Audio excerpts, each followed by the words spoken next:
Welcome to today's IFS Academy webinar. And I am super excited and happy to introduce our today's speaker, Bruno Séchet. And why I'm excited, because we have been postponing these webinars for so long, and now finally we are here. Hi, Bruno, how are you? Hi, Alina. I'm fine, thank you. I'm feeling better now. That's great. That's great. And I wish to everyone be careful and take care of yourself. So because danger can be hidden in really very trivial things. Sorry, I forgot to introduce myself because of excitement. My name is Alina Bonadonna, for those who doesn't know me yet. And I will be your moderator today, guys. And I'm super happy to see so many attendees registered, those who had really strong passion to wait until today to finally see this webinar. May I ask you, please, press on the reaction button to let me know that you can hear us well, see us well, so we can start. Yeah, I see the first thumbs up, hearts. Bruno will be ready to receive a lot of them after. So, and yeah, as always, thanks a lot to NEMIS Technologies for supporting our educational hub, NEMIS Academy, and it's just really very important and valuable opportunity for all of you guys to learn from the best industry experts like Bruno. So, Bruno, are you ready? I'm ready. Perfect. Then the time is yours, and afterwards, as always, we have QA session, but guys, don't be shy. You can already drop your questions in the chat window. You know where it is. It should be on your upper right corner. And I'm really excited to hear the speech, the slides, and to have the live discussion afterwards. Let's start. Okay. I see that Diego is there. Hello, Diego. And by the way, I love this heart and thumbs up. Thumbs up. So don't be shy during the webinar. And of course, if we have any questions, as Alina said, then we will be try to answer them as good as possible. So thank you very much again, Alina and NEMIS Academy, for the invitation and the possibility to share what I have learned and experienced in the last 2.5, almost 3 years since actually ChatGPT was launched. Most of you may know or probably have heard that actually it's 3 years. End of November, it was the 3rd anniversary of ChatGPT launch. Second thing is that actually I have to apologize because I lured you into this this webinar saying how to use AI on your day by day, and actually maybe the webinar is more why use AI on your day by day. So let's talk about AI. Not only what is AI, but how do we use AI? And very often when I ask this question during trainings, I ask the question: do you use AI? Daily, weekly, monthly, yearly, you haven't used it yet, but you would like to, people answer differently. And actually, we use AI a lot, and we use AI daily for years. The only thing is that what we understood as artificial intelligence, that is in Google Maps, in the Google search, in our smartphones, when we buy online, for instance, in Amazon, or when we watch flicks on Netflix, when we use social networks, when we use connected devices, there is AI in all these in all these applications. But of course, we don't. What was new is the term generative AI, and actually, most of you probably know that artificial intelligence is a very old thing. It started in the 50s and had several cycles of learning and of developing through machine learning, deep learning, until in the 20s and end of the 20s and end of 22 for the public knowledge. This ChatGPT with this generative AI, that means these are these models that are able to create original content. and not only algorithms that calculate and estimate based on their calculation formula. There is one point which is quite important to discuss about is the difference between statistical AI, which is indeed this traditional AI, and the generative AI. Because statistical AI is designed to classify data, predict outcomes. It looks in data and determines what is this or what happens next based on patterns it has learned upon. Generative AI is designed, as I said, to create new content, and it learns the probability to understand how the data is generated. It creates new things, new text, new images, new audio, new code. Why I say it's important to make this this comparison and to be aware about these different kinds of AI is because there are a lot of questions about, how can we now predict better risk with generative AI? And actually, for most applications that exist today, statistical AI, when we talk about taking data and transforming this data in information, as we will see later, in order to make decisions, we really need to be aware that sometimes statistical AI is much more fitted, so the traditional AI, than the generative one. There is another debate, which is AI good or bad? I don't think that we are going to solve this today, because actually I think AI is as good or as bad as the people who are using it, in my view. But I want to give you some examples of what can be done with AI and why definitely I think that the benefits are higher than maybe the risks. There are three examples that I like to mention about the benefits of AI. The one is a study which was done already some months ago in Australia, showing that AI can detect cancer with 99% accuracy compared to 78% for human doctors. So that gives to think that actually at the moment where something can save lives, I think it's a pretty good.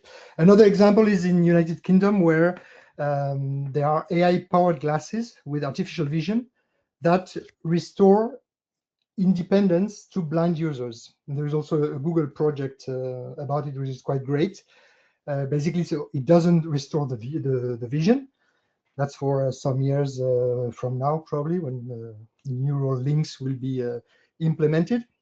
But at this stage, of course, it makes the blind people aware about their environment. It can alert them, and it can describe to them what they are seeing, so that they can make a decision that also are very important in their day-to-day life. And the last example, or the last example I chose, is in Kenya, where in remote villages you can have, thanks to smartphones,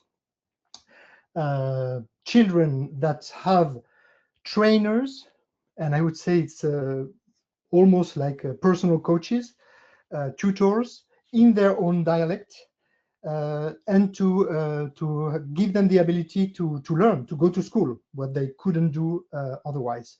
And of course, this learning aspect is very important for me as a trainer, and I think it shows a bit the benefit of AI when it is used well. Of course, we should not forget about the risk, and this is very important also in how we use AI in our day-to-day life, and also, of course, in the professional life. The first one you've heard surely about are hallucinations. You have to understand that since AI is a language model that is designed to generate content, it will always generate content, sometimes with right information and sometimes with false information.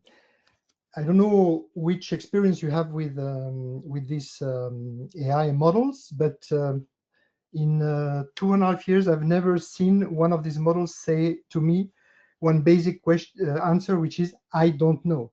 They always know. And we really have to take care about the fact that even if this is improving in, I would say, week by week, when we have new models coming out in the market or new versions, there are still I think the minimum one. There was a study which was published in the last days, which showed that the minimum one has 20% hallucination. So the model that hallucinates the less. And that means that even when they quote sources, they give us sources, we have to verify them because sometimes they invent, even the quotation and is invented. And when you click on it, there is no document behind. So this is something that is really very important. And that's why the first learning is that there should always be a human behind.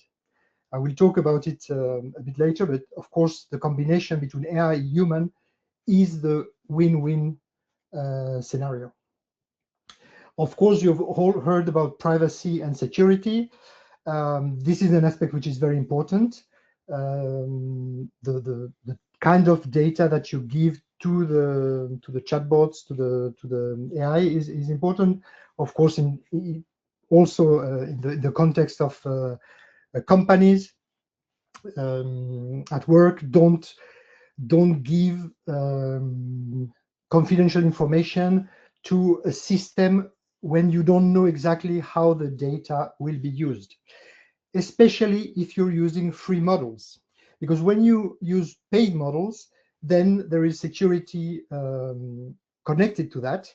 Your data is yours, and then the choice is if you want an AI system to work with an AI system, which servers are in the US, in Europe, or in China, with the impact that it could have. So if you pay, it's more, the data are more secured, and in environmental like Google Cloud or Azure for Microsoft OneDrive, I would say that the data is as secure as are your emails or the company data and the personal data that you have in those environments for now some years. All right. Prejudice and discrimination. You probably have heard about these stories about AI that showed only this kind of images or not the others.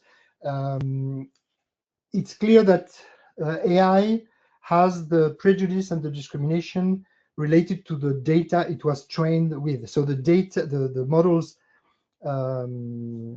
trained with American data are not the same as the models trained with the European data, and are not the same as the one to train with Asian data, to give an example. Will AI, or does AI have an impact on employment? Clearly. I think that there are different variations in the impact depending on who you're listening to, but it's clearly something that is it's a revolution like no one before that we have. That personally, in my lifetime, I've never seen such a revolution, and I think it's probably in several generations. It will impact, I think, the way that we work for sure, and every work. I think there is no job that is not impacted by AI. Some more directly, some less, but at the end, it impacts the way we work, and that's why in the different trainings that I give, I always say, and that's what I'm telling to you now, is that it's important, really, if you haven't done this step, to start working with it, learn working with it, and to see how it can improve your day-to-day life or your day-to-day work in particular. Of course, there is an issue of sustainability, because we know that this AI requires a lot of computing power. There are large data centers that are being built all over the world. Well, that's a fact. On the other hand, maybe AI will help us solve some sustainability issues. And one of the big problem is, of course, the deep fake issues. Even more now with these models that I think that you've heard about Nano Banana 1 and the Nano Banana Pro that came out last week. These are models where really you cannot differentiate the real photography from an AI generated photo, and this is the same with video. So here, my one advice I give you, and that you should talk with your parents, is I tell them, if someone calls them with my voice, even with my image, telling them to wire some money because I have had an accident and I'm not calling with my usual phone, but don't believe it. And the best is to have a safe word with your parents, so that they can ask and verify if it's true, because it's something that I think will be worse and worse due to the progress of AI. So I learned 10 days ago at a conference a term that I like, actually, which is AI. Why don't we talk about augmented intelligence rather than artificial intelligence? So how can we, from a change of mindset, it's okay, it's not about it's artificial versus we are the natural kind of intelligence, but let's see how we can use this technology to augment our own intelligence, and in this aspect of being always working together to improve and to be more efficient, and maybe to gain time, and maybe also to have a better work-life balance. There is what I call the AI wilderness, is all the apps that exist of the application. They are in different domains, language models from all over the world. There are platforms, apps to make pictures, videos, to design, to make presentations, to write, to do music, to do videos. So there are really a lot of applications, and we can be lost, I must say, in this flow of applications that are coming every day. The biggest application for now, in terms of reach, is ChatGPT. Of course, it was the first to be launched. With 48%, these are the data in July 2025, where it captures 48% of all the web traffic worldwide, ChatGPT. You see the next one is the Chinese one with almost 4%, and the others are 1%. There are more than 10,500 AI tools, registered AI tools. Probably now with the launch of Gemini, by Google will be will maybe equal the size of ChatGPT. And this is recently updated Artificial Analysis Intelligence Index that measures the intelligence of these models on different tests that have been created. One is the humanities last exam. Sure that we would I would fail it all the way, and actually GPT was almost always the first one, and since last week Gemini 3 has surpassed them, and you see the different models that are there, and we can see also that the Chinese model are gaining in terms of reasoning power and intelligence at the end. So what important is, what do we use AI for? And actually, this is a study which has been done on the data of the last year, June 2025, by OpenAI, the founders of ChatGPT, and 73% of the people use it not for work, only 27% for work. And what for? The image is not showing, sorry. Actually, it's for text generation, to have advice, and we use it as a super Google. So if you know that research with AI cost energetically 5 to 10 times more than research by Google, we should maybe do something else than just doing researches with ChatGPT or other tools that we could do with Google. And also there are a lot of usage to generate. I don't know if you've seen all these cat videos and these useless videos that are generated on social media. Yeah, maybe the humanity would be better if we used it for another thing than just to have fun. And that's the question of for which purpose. That's the most important thing, actually. It's not about technology, it's about purpose. Why do we use AI? Why should we use AI? It's not about listening to the last shouts from the CEO saying we need absolutely AI because everybody is doing it, and if I don't do it, well, we will be dead. The company will eat us. No, the competition, sorry, will destroy us. No, it's really the why, the for what do we need AI that's important. I guess that between us, we can say that if I use AI, but it's to improve food safety, to have it more efficient food safety. And inspired by the new era of smarter food safety, the FDA's blueprint, initiated by Frank Yanas, actually, food safety should be people-focused and led. And this is here to do this relation to also AI should be people-focused and led, always with human behind. Data and science-based, this is important, and technology-enabled.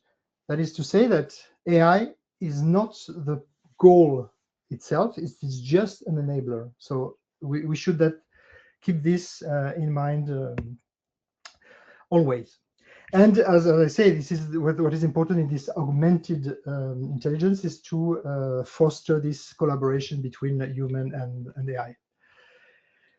In terms of skills, what are the skill sets that we need there? So one aspect which is interesting is that actually the skills that we need a long time and in the evolution of jobs, we can say that the technical aspects and the managerial aspects will be balanced with the soft skill aspect. So if I have a recommendations really for us is to work on these soft skills, and of course the role and managerial skills and the technical skills we will go along. But I personally believe that in our sector, soft skills are probably what is missing the most. We need to change the mindset, let's say from compliance to excellence, and that's where we can try to use or should use AI for. I don't know if you have already been overwhelmed by data and different information that you have to work on your day by day. The path that we should go is from data to wisdom.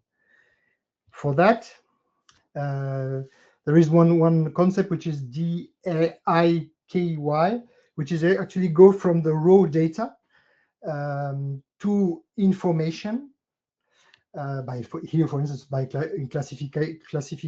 classifying these building bricks, then into knowledge, build something with it, and make that this something is sustainable and that you can use it to learn, to improve your day-to-day, your company, your processes.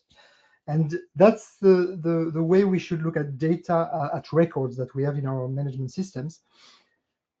If a record is not used, is not analyzed, then it is worthless.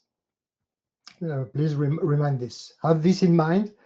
Do I use all the records that I ask the operators to register? Why do I need them? Some are important, of course, for regulatory reasons or for supervision, external supervision reasons, but let's please keep this in mind. And as a food safety quality manager, you should be the simplifier. You should not be the one adding requirements to requirements, but one who indeed helps the company to see, and the operators and all the employees to see better and clearer through all this information. In terms of data, you know this garbage in, garbage out. As I mentioned about hallucination, we really need to take care about the data. And for every AI project, the most important thing is that your data is clean, that you have identified the issues that may happen, that it is consistent, and don't do anything without having this first check, because through AI, it can be very easy to make very beautiful reports about very bad data. So let's be cautious about that. And in terms of science, here AI can directly help us. And the first apps that I will talk about with you shortly, or that I will present you, is Consensus, which is a compilation of millions of scientific papers. Storm, which has been done by the Stanford University, which allows to have discussions around also scientific papers. And a new one, which I heard about this week, actually, which is Open Knowledge Maps, which allows to give you an overview about the different discussions, the different papers that are have been issued related with your questions. If I can go quickly to an example here. This is yeah. So I here in this Open Knowledge Maps. So I asked about AI and food safety, very original one. And you see it drove a map about the different topics related to Staphylococcus, Campylobacter, food safety risk, and predictive analytics. And when I zoom in, you can see that I have the different articles, and I can also open them and then use them. So AI is definitely a good tool to learn and to use better science in our management system. Another example is about HSCP. I don't know if HSCP, you probably know the importance of CCP validation, which has been highlighted in the last standards. Well, you can validate CCPs based on experience, but also based on research that is done. Here is an illustration of what can be done with deep research in the different models, through all the models. Here it was done with Gemini. And it's just here an illustration, a graphic illustration of this. But if you ask them to validate a specific CCP based on literature and experimentation that have been done about this CCP, it will not only make you an extensive research report, and will give you all the sources that are sometimes difficult to find. So that's about AI and science. Of course, one of the skills that you've heard about is prompting skills, and there are a lot of frameworks invented by AI influencers, I would say.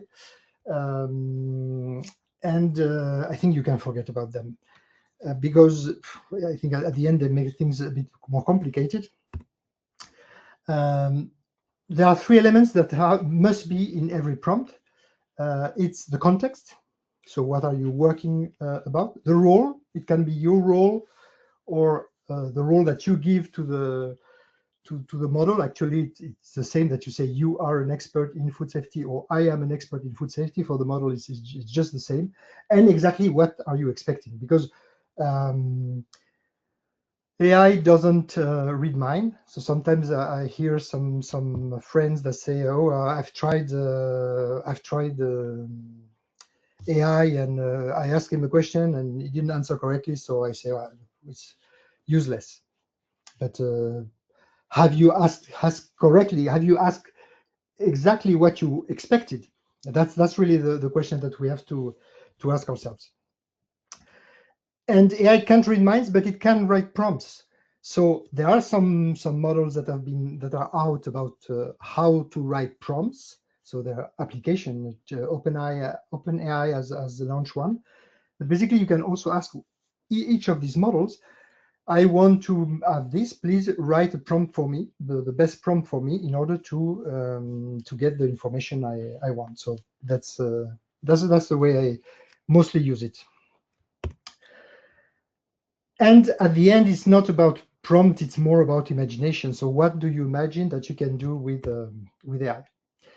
Knowing that now, really, we are in a moment where multimodality is really gaining momentum and is everywhere. So basically, you can work from text to images, from images to text, from text to video to text, from sound, audio to images. So it's really there are almost endless possibilities.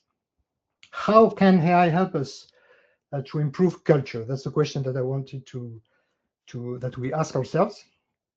Well, there are different kinds of uses of AI. As we said, AI is not here for 3 years, but for 10, 15 years. So there are different applications in predictive analysis, risk assessments, with Internet of Things and sensor, temperature and retail, store monitoring, for instance, different intelligent personal assistants used already by some retailers in customer service or supplier management.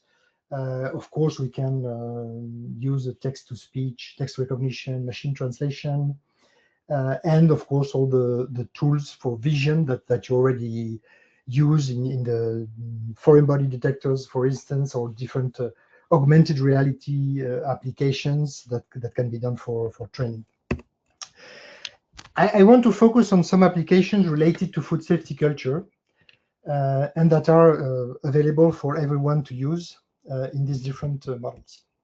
So if we want to improve food safety cultures, there are different pillars that we have to work on. Let's talk about communication. Communication, it starts with the policy, right? The quality policy. So mirror, mirror on the wall, who is the fairest policy of them all? I don't know if you've seen already this kind of quality and food safety policy, 4 or 5 pages with, 30 bullet points that are on a workshop or on the corridor of a company. I don't know if we realize how useless this is because nobody reads it and nobody understands it. So how can we use AI? I took from internet a quality and food safety policy available.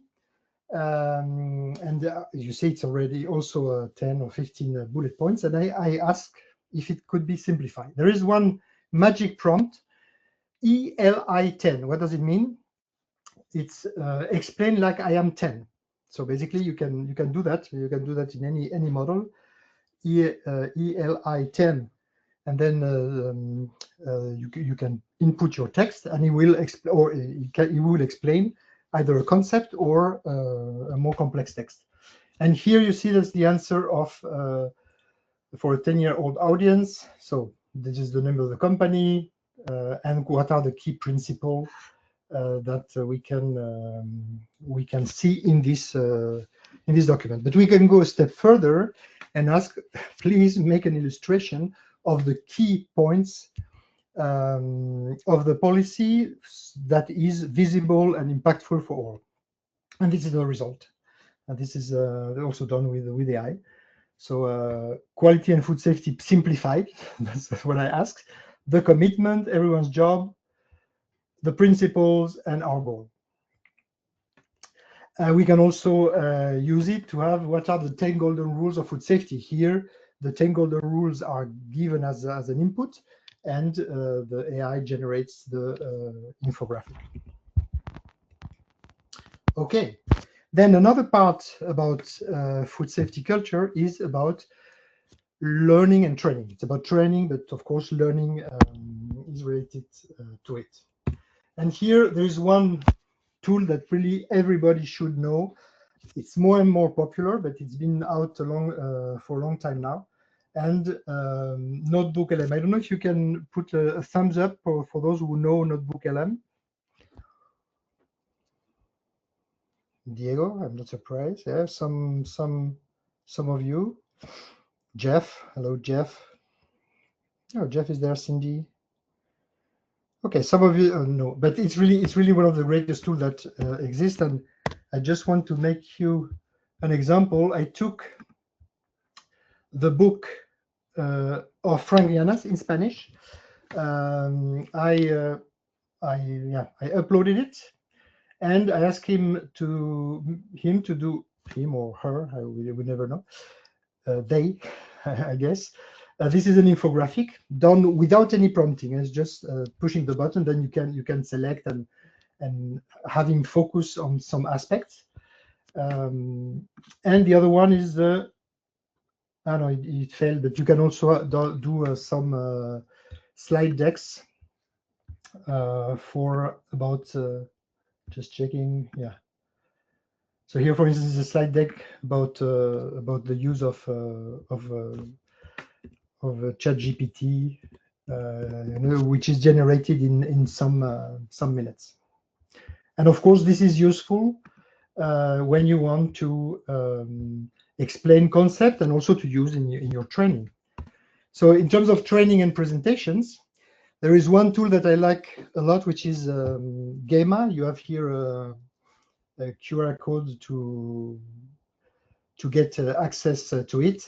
It is one of the most effective presentation tools, in my view. I've tested quite some of them. I must say that recently PowerPoint has improved with the Copilot, and you can also do great presentations directly with PowerPoint and Copilot. There are also other tools. It depends, of course, on what you like to do with them. Just to give you an example of what Gamma does. Yeah, let's do this. For instance, food manufacturing practice in the ice cream industry is the same. It can develop the text himself, or you can give him the text, and it can develop the different illustrations and the different presentation. Of course, when you talk about training, you should talk about video. What does food safety culture mean to you? Food safety culture is critical. It's about everyone understanding their role. That's a 6 or 8 seconds video, but you will be able very soon to do much more. And this is, of course, very interesting when you want to adapt some training videos in your training, to include them. And it's, of course, 100% AI generated. There is another thing that, of course, you can now translate all these videos in all the languages that you want. There are also AI tools that are doing that very quickly, and they are not very expensive. Another example that I show also is Google Vids. Who knows Google Vid? Thumbs up for Google Vids. This is a really great tool, and actually, again, Diego, Alina knows it, great. Google actually is doing a lot, and I think that's maybe why they will win. I don't know if they will win the race, but is that actually they are giving away a lot of tools for free, so that we get addicted to them. And definitely, I will pay for Google Vids when it gets when we have to pay for it. But Google Vids is really a great way to do videos based on.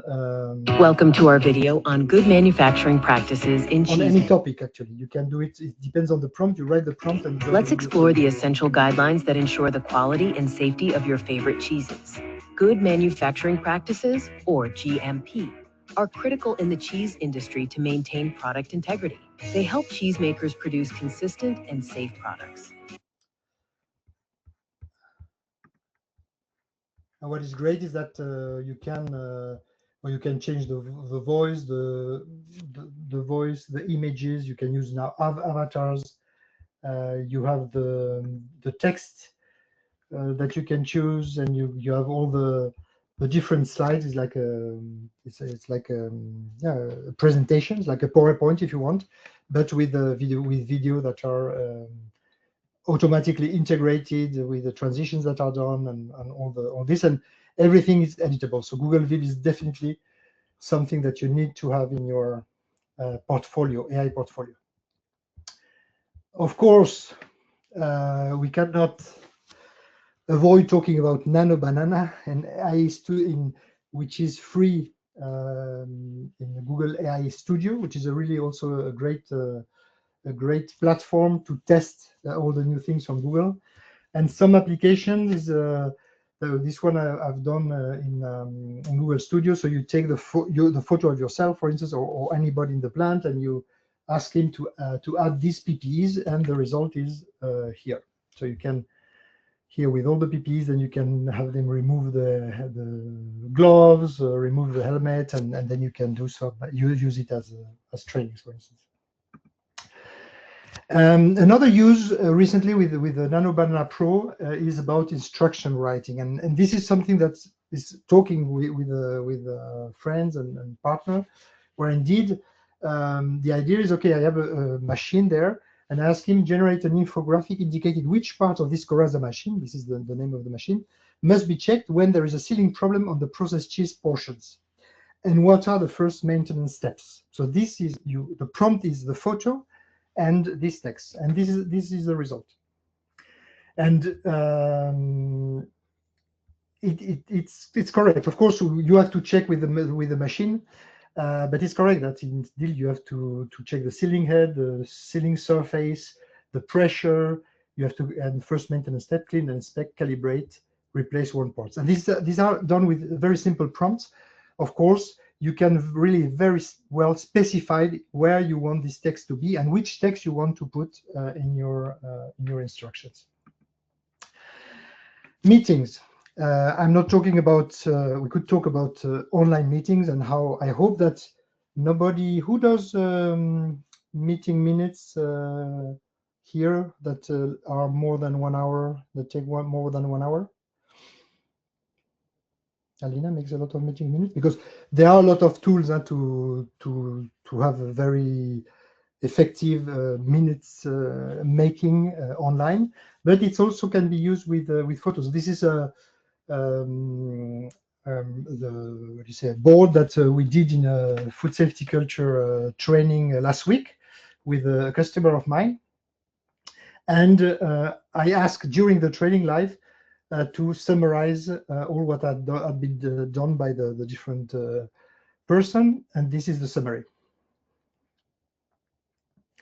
And of course, again, you have to check because sometimes they can forget some things, or they can also, again, they can invent this. But this is, I think, a interesting use of AI in terms of image recognition. There are, of course, 1,000 other examples. In terms of performance measurement, which is also one of the key of food safety culture, I want to show you two things. One, we have talked about data and about records.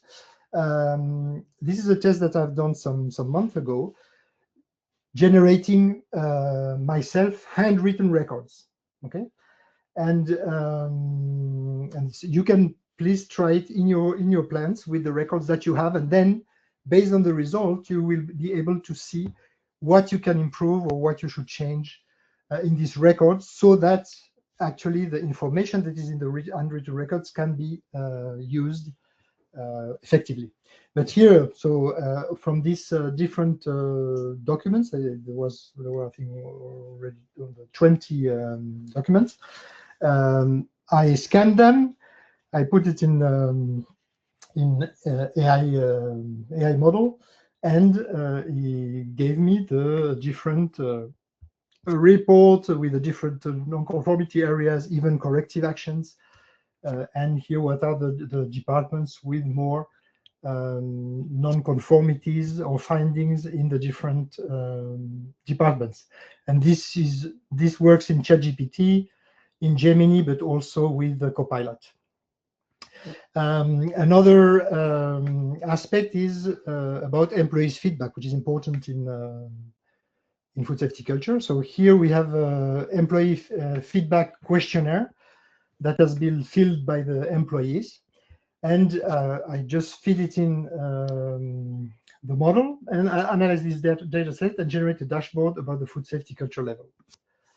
And this is what they give me about the average score by dimension, by department, top themes in employee feedback, what are the topics that are there, and the overall culture score ranking by department. And I've done this, I must say, in 5 to 10 minutes, generating the false report and also generating this this evaluation. So basically, if you take a bit more time and with your own data, then you will have really great results. There would be a lot to say about automation. It's coming more and more in our systems. We can see that there is this Copilot for those who use Microsoft. Google is implementing also Gemini 3 everywhere and allowing to do some flows so that we can automate what needs to be what can be automated and can help us to win time. Another last point maybe is about agents. Agents are really something that exploded or started exploding in 2025, and it will be even more in 2026. So it's really when AI is working on its own. You can test it actually in the different AI models by doing tasks. For instance, you can use because then automatically, based on this prompting, the AI model will give you, for instance, a monitoring of the changes in legislation in this area, or taking this source, or the different alerts. I have several, for instance, every morning I can see what are the alerts and outbreaks that were that happened in the last 24 hours or in the last week. But it can go much further, because these AI agents can really automate parallelly, execute in parallel different tasks, always, of course, under the supervision of a person. This is something that you can do, and of course with tools. That means that they can connect to different technological tools of different applications, depending what you want them to do. So this is an example of Google, which is now proposing some automation with emails with documents that you have there. And the last but not least example that I wanted to give you is vibe coding. Vibe coding is the possibility to generate application. And this is an application that I've done 2 weeks ago. I've never done any programming in my life. And I was able to do FSSC 22000 management review generator. That's the bold name. And basically what it does is you can upload documents, the different documents that you have, and it does for you the management review report, including also actions, the corrective action. It follows the different steps of your management review and gives even recommendation and corrective action. So this is also to show you how AI can help you win time. For instance, in management, I don't know how much time it takes you to generate a management review report to prepare the management review, but this can be done in a few minutes. Last but not least, the project management. So my recommendation is really, as a company, is train and experiment. So as a CEO of a company, I would allow and push and train everyone in the company to use AI for anything, so that you, and that's if you're not doing it, please, I recommend to you to have your 30 minutes AI time daily, and to experiment and to try. Then you can identify the applications that you could use in the company specific area, as we say, that maybe repetitive tasks. What are the resources and the model that you would use? Is it the adapted one? Assess the risk with the IT management, of course, security risk, legal risk. Then do a pilot, a small pilot, and then you can scale it up. And at the end, of course, of this process is the measure when you can the effectiveness, the ROI, which is sometimes difficult to do, and talk about governance, how this project should go in the future for the company.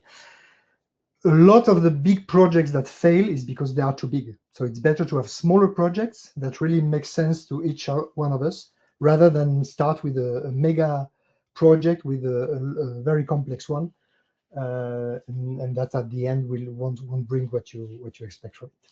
So I was a bit longer than proposed. So thank you very much for listening. And now we have some minutes for the questions. And here you can contact me on LinkedIn, or if you have any further questions.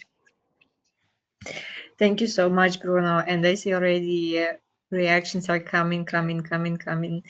And honestly, I would listen more and more. So you told me before that you are scared of timing, but honestly, if it would be another hour, I would listen to you. Thank you. Yeah, so we actually have already some questions, so let's not waste time and start answering through it. So how reliable are AI science apps and deep research? Do we still have to verify everything? Yeah, everything. I mean, yes. I don't know if you heard about these scandals with well, we should name it, but Deloitte. They have two reports. One sold $500,000 to Australia, and another one, I don't remember the government, $1 million, and with the false sources. So the thing is that they invent. So it's really, you need time to read. I mean, you cannot say. I think one mistake is to think that, okay, because of AI, we don't care anymore. No, AI can search 50, 100 resources in a few minutes. That take the time to read it, and when there are things which are a bit controversial, or that check the sources, is just one click, and you know exactly if the source is trustworthy or not. Yeah. And do you have maybe some list or some ideas, like which sources are really more trustful than the others? Because now everyone is using ChatGPT, probably. Yeah. As the main one. Definitely, when you use deep research, the deep research mode it's really much better, because you can see, and that applies in all the model, the reasoning, and it's also interesting to see how the reasoning behind the result that they give, and indeed it investigates, and you can see with other sources that they find that. Then you can choose the official sources, because in the sources they will really check in internet through internet, because most of them are internet. If you want really very reliable sources, they are either official ones or related to scientific papers. So that's why I mentioned the consensus and open knowledge and also Storm, that are really focusing on scientific papers. There would be it's very more reliable, trustworthy sources if they are peer-reviewed documents. Yeah, makes sense. Next question, again, somehow related to what I asked, but which AI app would you recommend to validate CCPs? But it's a bit the same. I started to do that with Google, but you can do it also with with the ChatGPT. The thing is that Google gives you also the possibility to do infographics or web, so you can illustrate the information. But for CCP validation, I think it's a good one. But again, all the apps now have a deep research mode, and that's what you should look, whatever the model. Yeah. Another question: will consultants get extinct? Yeah, why not? I mean, that's exactly the point. You don't get extinct because if you don't get extinct if you add value to your customers. So the question is, how do I add more value? But it's not by saying, Jeff is laughing, we will get extinct. No, it's, for instance, why don't you build a GPT for your client, and then he will be glad to have different insights from yourself in something that he can ask instead of calling you, and then he can call you for more important matters. So I think there are ways to give more value to our customers and to remain relevant. But definitely there are no. I'm really a big believer that there is no profession that isn't impacted by that. Yeah, and also AI is kind of mainstream now, together with food safety culture. How do you see these two elements can empower each other? I think that what's important, actually, and maybe I haven't said it enough, but it's both are related to culture. So and so that means that both must be led by the CEO, by the general manager of the company. Both require a culture mindset change, and they can help each other. I think it's more AI that can help food safety culture rather the opposite. But that's what I wanted to illustrate, is that today we have tools that we couldn't dream of 2 years ago, when we didn't have time to do. We heard about gamification possibility. We heard about doing great posters, but we had to ask the marketing. Nothing against marketing, Alina, of course, but we had to ask marketing and marketing department or communication department, depending on the time of the year. They were more or less available for technical function. Now we don't need them anymore. So you can generate also your own documents. You can be more quick in feedback. For instance, the example of employees' feedback, how you can evaluate this employee feedback and give the information, close the loop of communication with them. So these are all empowerments in terms of food safety culture, in the communication, in training, in performance evaluation, that are, in my view, important. Yeah, that's a very great point. And when do you think is this exact moment that company has to really implement something straight away, like, or evaluate current tools, or like how to understand it? I think it's like, there was the point of my last slide. AI is like, it's a rocket. It's a rocket which goes very, very fast. Even for I'm not the expert in AI, so I use AI. I like AI, and I document myself, or I learn about AI on a weekly basis. But it's already too much for me. And I have friends and in my network people who are just focusing on AI, and they are doing YouTube videos every day. It's because almost every day there is a new thing, a new tool, So that's why probably one of the messages that I've heard recently is really the most important thing are people.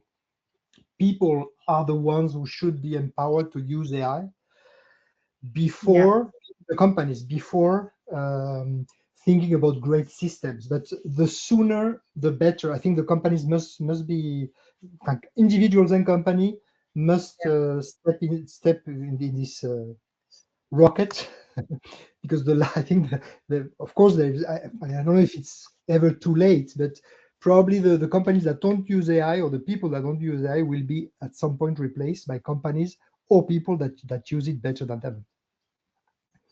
Yeah, and as far as we are at the very, very end, I still want to ask you, Bruno, maybe you can summarize somehow with the top important things people have to get out of today's webinar and think through it and then implement it in their work. I could do as a lot of things. There is experiment, experiment, experiment. There are three things. Try. No, I think it's about it's don't be afraid. Don't be afraid. Dive in. Then share and collaborate. I learned a lot actually when I say that the issue is not about prompting, it's about imagination. The imagination comes when you have colleagues that are working on that and say, "Oh, I tried this. Have you?" Because that's a great way to do it. And start small, but really do some step-by-step progress. Yeah, that's super important. And of course, probably fourth thing, don't forget to submit for another webinar at IFS Academy, because we are discussing a lot of important topics here. And my question would be to audience, would you love to have a workshop, AI workshop from Bruno? I definitely say yes. And I hope to get as much yes as possible. Yes, you see? So that's a sign for us to organize. Oppa. Oh, now we got it. Now we got it already. You have the link to register and Yes, not yet, but we had this brief discussion, and I hope that we will do it next year in spring. And we would be really very happy to have like a full day together to talk about AI, because it's something that very hard to underestimate and to really cover everything, especially within 1 hour. Yeah, indeed, it's better to have the time to experiment. There are some great other tools that there's as I say, there are 10,000. There are registered more than 10,000 tools, but myself, I use 10 or 15 of them, and it's really short in 1 hour to try to show some of them and some of the applications. So, yeah, that's why we are kind of making deal here in front of people who are watching us now and will watch us afterwards. And just stay tuned and follow our updates, and probably that's something very nice coming in 2026. Do you like my new offices in Paris? They are of course all fake. It's AI generated logo of INTEGRALIM. Yeah, great. It was my pleasure to talk to you, Bruno, today, and I hope to see you very soon offline. Yeah, and I do invite you guys for our last webinar this year, already next week, where we will talk about ready-to-eat industry and key things, how to keep the product secure.